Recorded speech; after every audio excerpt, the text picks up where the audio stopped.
Well, hey there again, YouTube. I'm back with another D3 video on my monk. So I'm going to show you my Act 2 farming build and method. I go to the Lord of Lies quest, and again we are in Inferno difficulty. And basically the first thing I do is I just port back to town, because we don't want to kill Belial yet. We want to farm up our Nephilim Valor stacks. But before we do that, I'll just show you my build. It's basically the same build that I showed you in my dual wield dodge DPS build for Act 1. Almost all the same talents. So I won't spend too much time going over exactly what they are. But just know that the main difference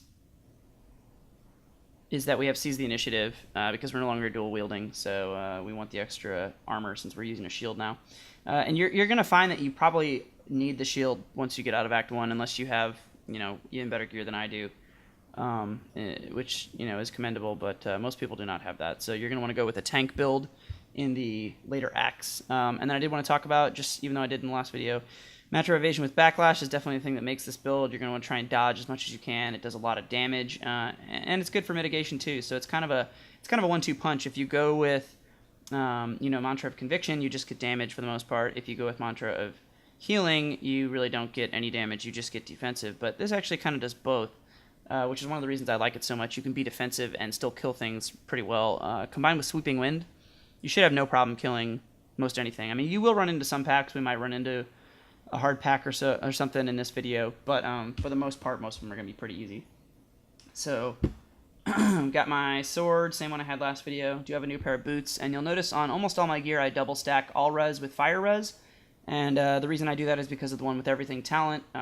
Your highest resistance is equal to, or rather equals out over all your resistances. So that's a really good talent. And I stack fire res because in the event that I ever use a build that does not use one with everything, the most important res is fire for any melee, really in the game, but especially for melee, because Molten, Desecrator, and Fire Chain are all fire, and they're definitely the most deadly mods that monsters can have. I do have a Storm Shield now. My good friend Colby got me this. I'm ever grateful. He found it, and he's letting me long-term borrow it. So that's awesome. Look at that 32% block chance. It's fantastic. Love that thing. Life on hit, res and dex and bite, dual stack res with some crit. Just kind of gonna mouse over these. I will eventually replace this Tal's armor. I'm mostly using it because of the attack speed and because my weapon is only a 1.4 speed. I kind of need the extra attack speed gear, but when I get a faster weapon, the weapon's really good, it's just a little slow. So when I can get a faster weapon, I'll probably get, a normal chest piece with some real stats on it. Bracers, double stack res again, double stack res on the shoulders, double stack res on the helm. And then this amulet, which adds 445 life per hit, which is fantastic. It's got great res, a socket, and some crit. I wish this had attack speed instead of crit, but, I'll take what I can get. That life on hit is tremendously awesome. I have a total, in addition with this ring, I only have about 600 life on hit, but that really adds up. It helps a lot.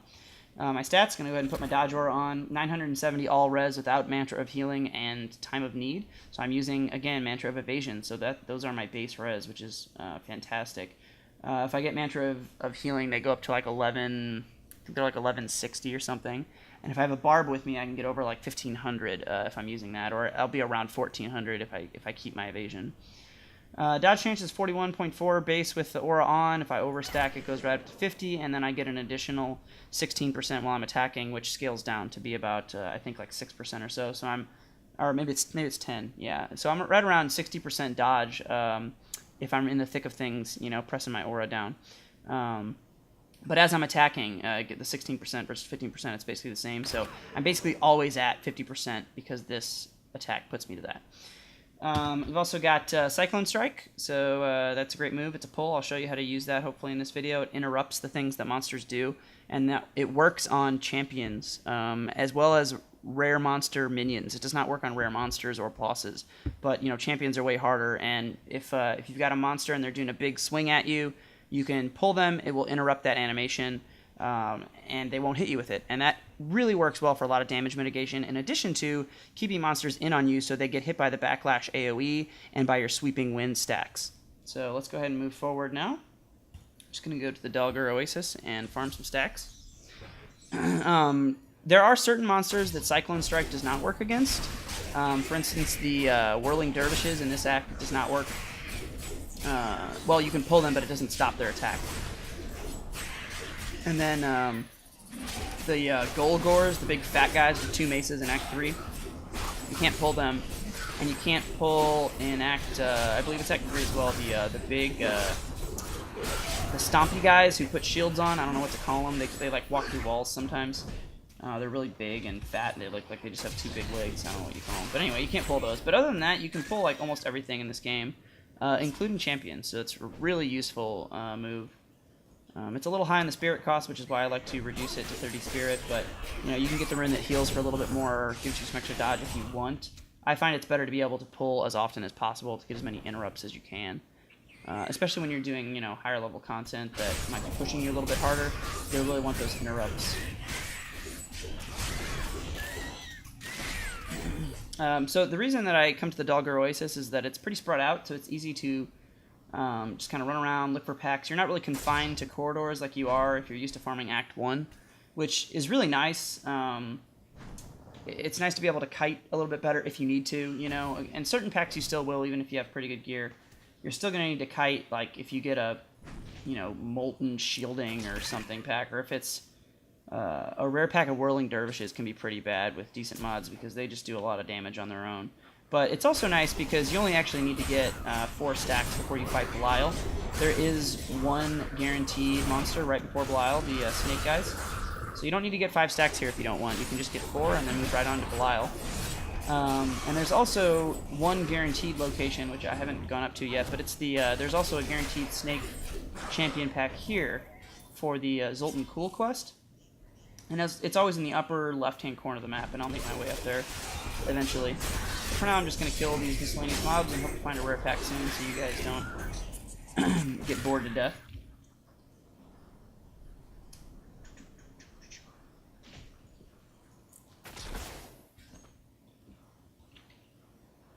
And there's actually, despite what you're seeing right now and how difficult it's been for me to find a rare pack so far, there are actually quite a few rare packs in the Dogger Oasis. Way more than 5, almost every time. And there's also a good chance that multiple caves, rather, not but multiple caves will spawn, and those will have additional rare packs. So you're going to have no shortage of rare monsters to find, and it's all on one level for the most part. You know, it's all in this map. You don't have to, like, you know, descend into the Halls of Agony or whatever to do it. So, there's our first pack here. What do we got? Mortar. Okay, so let's move in. Mortar, Fast, Plague, Avenger. So that's not too bad. These guys do hit hard. I'm going to pull them every time I see them do that jump animation, and you'll see there it just stops it entirely. I missed that one. So you can still miss it, but when you see him jump up, and you can even, if you have enough energy or spirit, there it is, you just pull preemptively. So you see here, every time I think they're going to do it, I just pull them. And even with all this plague around me and everything, it's I'm not taking too much damage, and of course I can dodge them too. But it helps a lot just to pull them in through there. And I'm of course failing as I say this, but it does work, I promise. There we go. I'm going to get this health quote and stop standing in the plague. Alright. And those guys are a little bit harder to do that to. Oh, there's another rare. To do that too than the Act 1 mobs who swing much slower. Those guys jump and swing a lot faster, so they're a little bit harder to catch, but it does still work really well. Not to mention, if you're in a group and you have some, you know, ranged with you, you can pull the monsters right away from them, which is really, really useful. So I'm going to stand in this electricity as long as they want to do it, and just control the minions here. One of the nice things about these monsters is that they just have the worst, dumbest AI in the world. They're often content to just do their stupid electrical attack and let you kill them. So we're on our way to 2 stacks here pretty quickly.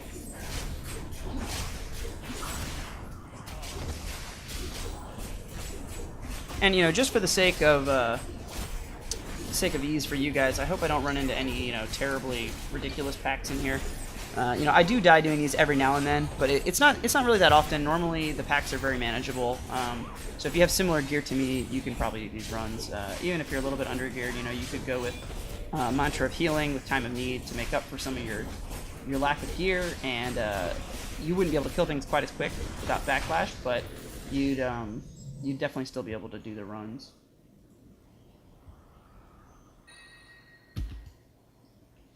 So there's our first 2 stacks. Gonna go ahead and just move back up the map this time. And there's a frenzied shrine. We'll go ahead and grab that. Living a simple life. Farmer does not accomplish great deeds, but he sows his seeds. Oh, we've got a molten fire chain vampiric. Oh, wow, this does not sound good. Well, at least they're snakes. Maybe they'll just stand here. Hey, they're gonna stand here and do electricity. Okay, well, we win for free now as long as my Templar doesn't charge them and interrupt. But I mean, I'd still be able to beat this pack, but it'd be a lot more difficult. Just because Fire Chain and Molten, like I said, they are the worst mods you can get as a melee. But Cyclone Strike does help with that. You can kind of pull them around and manage where they make the pools. Oops, and I ran in there as he died. I'm just going to invincible this one. But you can kind of move them around, so if he's making like a pool on the ground, here, I'll pull him over here. So I can kind of like get out of the pool and still hit him. Yep, there's another one, you know, and I can just kind of do this. And it also helps, obviously, if they're like mobs that run away or whatever. And that's basically, like I said, another great thing about that move. So I'm just going to go ahead and kill him now.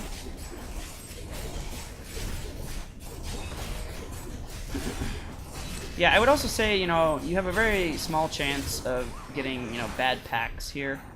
Oh no! Most of the packs are very manageable.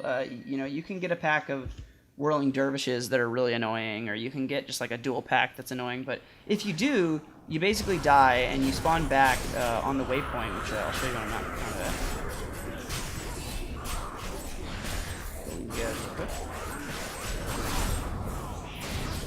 Anyway, you'll spawn back on the waypoint right in the middle of the map, and so basically, like, maybe I'm fighting over here and I die, so I'll spawn here and then I can just, you know, go the other direction. So it's really, it's a lot less punishing, because you can also just go to another zone, because you're not progressing to the boss like you are in Act 1, where you're progressing to the Butcher, and if you die, you've got to run all the way back from wherever you were, you know, if you run into a pack that keeps, you know, spawn camping you or whatever. And even, you know, if you need to, you can also take the waypoint, and you can go to another zone if, you know, this whole zone is corrupt for some reason. But there's little, like, the ancient cave, like, I could go in there and there would be some packs, but I'm going to go up to the corner in the upper left and just get this guaranteed snake pack, since I know they're going to be in here. And that'll be my 4th stack, which is all I need. So we have a 5th guaranteed stack on the way to Belial.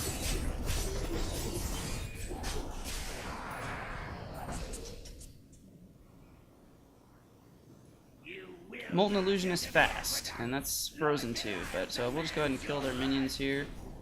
I'm going to try and pull them out of that small area so that I don't get caught on the Moltens. I'm going to move off there. He's just dragging that shit everywhere. Look at him. Get out of here. I'm trying to record a video here, and you're making it hard for me. What a jerk, huh? These snakes, they're so rude. Don't get blown up by that. Move over, and this is another reason Dashing Strike is so good. You're, I don't know that you're invincible, but it seems like you can only be hit, like, I don't know, 1 time or something while you're doing Dashing Strike. So if there's, like, a bunch of crap in the air and you Dashing Strike, it minimizes a lot of the damage that you take during the strike, so you can even kind of, like, just dash around, and you won't, you know, take as much damage, which is really... It's not, like, the best strat ever, but it's a tool that, in addition to catching things when they run away like that and rooting them, it's just a super useful move, and I don't know why anyone would play a monk without it. And again, I cannot pull this guy because he's in a lead. Yeah! That plant killed the shit. Killed the shit out of those illusionist minions.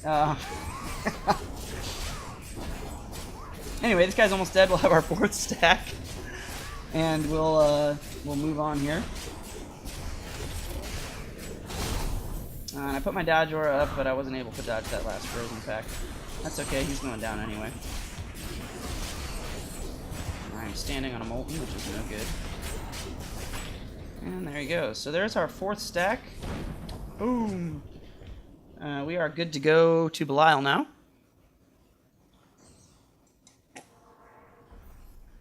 Just having a drink real quick before I move on.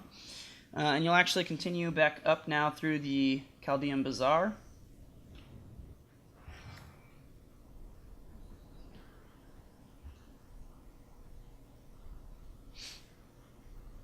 And this is where we started the quest, but we we wanted to get our 4 stacks of Nephilim Valor. Now, Leah. Okay, and onward we go. This is just like target practice.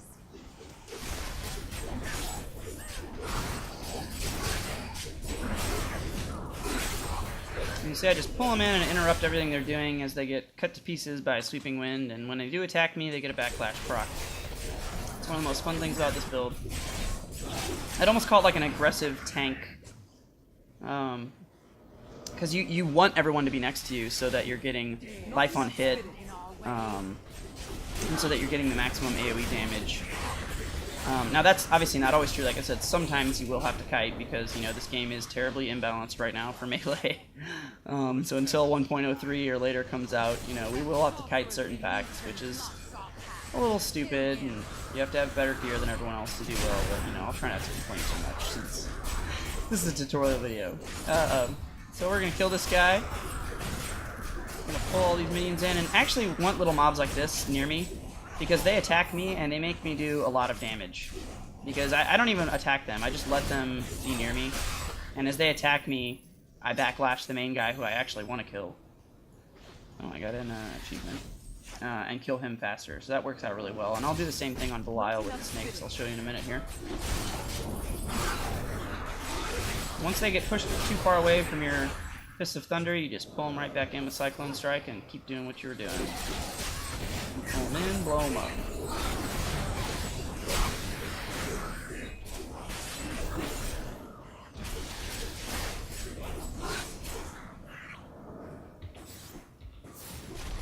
Okay, and these guys are Fire Chain, Shielding Arcane, which is a really annoying modifier.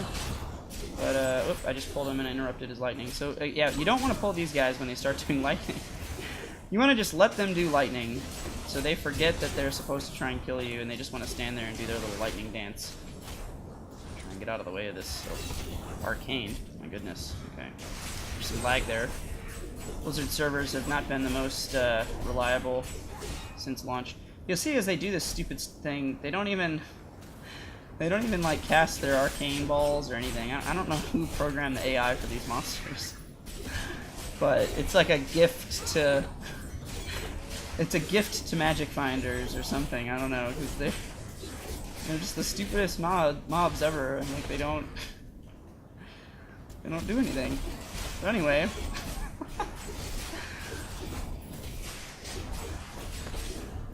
Oh, stop fearing me! Oh my god.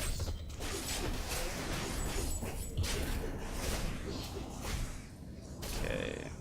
Now I'm here in the corner and he's shield. I'm just gonna invulnerable this arcane charge.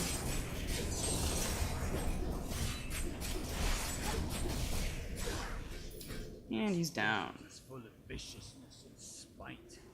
It's a wonder how. So now we move on and kill Belial. The Belial fight is pretty easy for the most part, especially with this pull because you can manage the snakes. And again, if you guys run with a group and you do this, your ranged will absolutely love you because you just do this every time the snakes run after them and they can't go anywhere. And pull the snakes in, blow them up.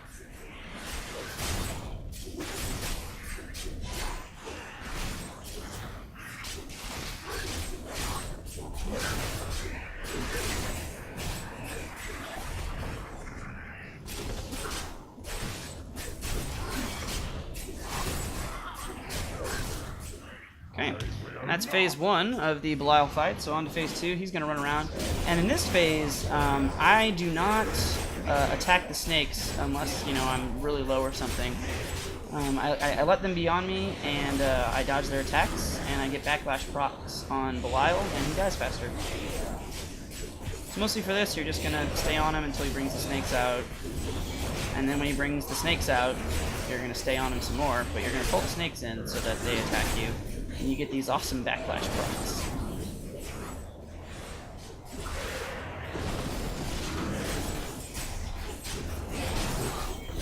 And every time you see that red ring of fire, that's my backlash going on.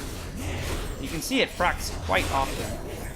Especially, you know, as you're holding down Fist of Thunder with a 16% extra dodge chance, and then you're overactivating your mantra for another 15. Like I said, that does scale, but you know, I'm at around 60% for the most part when I'm doing this. If I was dual wield, I'd actually be over 60. I'd be at like 65. So you can see that goes pretty fast for a tank because all the extra mobs are attacking me, and I'm getting the backlash, which is great. This part, however, does not go so fast. You do kind of have to endure. This fight's really boring. I wish Blizzard would speed it up. You basically stand here and he hits you and you don't care because you have really good defenses. And also because every time he hits you, he spawns a health globe. It's just so what you don't dodge, you get a health globe and it heals you, so it doesn't really matter. And you just kind of hit him, and basically before every hit, I usually do my mantra of evasion. And this is the part that's dumb. Most of the time, it doesn't even matter. It's really easy. But sometimes you get really dumb spawns like this, and I always just go ahead and use my invulnerable move, just in case.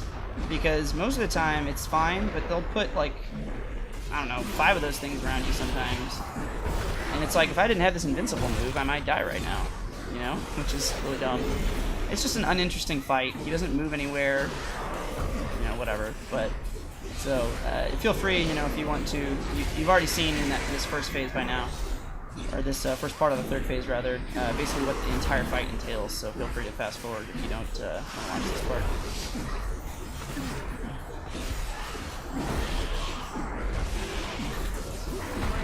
Ooh, that one hurt.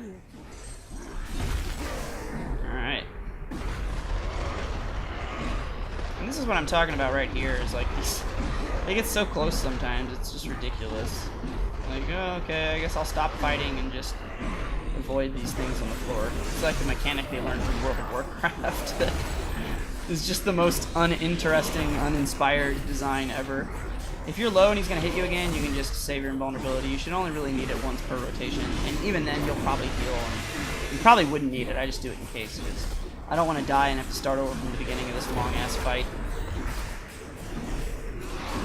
And you know, I guess if you really wanted to, you could just avoid these hits, but then the fight would take even longer. So I just like to stand here and roll the dice on dodge, and you know, like I said, if I do get hit, it doesn't matter. I'm not going to die, so I don't really care. Oh, yep, see, there we go. I'm just going to invulnerable because there's almost no way I could have escaped that, guaranteed. Like, there's just too many freaking circles in the ground. Hey, look at those dodge rolls.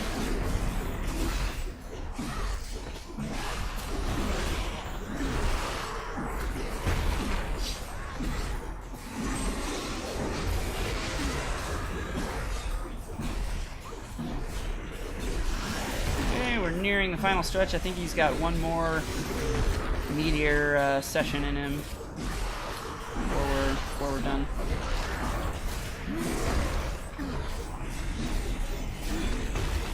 Yep, there it is. Hopefully I don't die at the very end to a dumb meteor spam. Oh jeez. Okay, everything's okay. Oh, it's such a stupid mechanic. Alright, and this should be the end of things. I don't think he'll do that again. We'll see.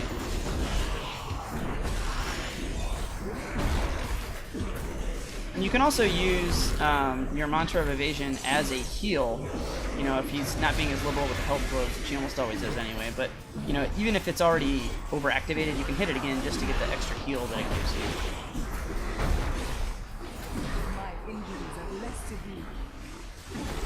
And this should do it for Mr. Belial.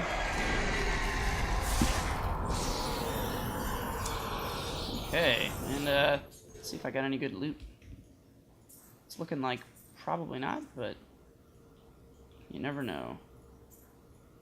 So just to finish the quest before we do that, we'll click that thing. You get 802 gold, and then when you go back to town, don't forget, because it's free gold.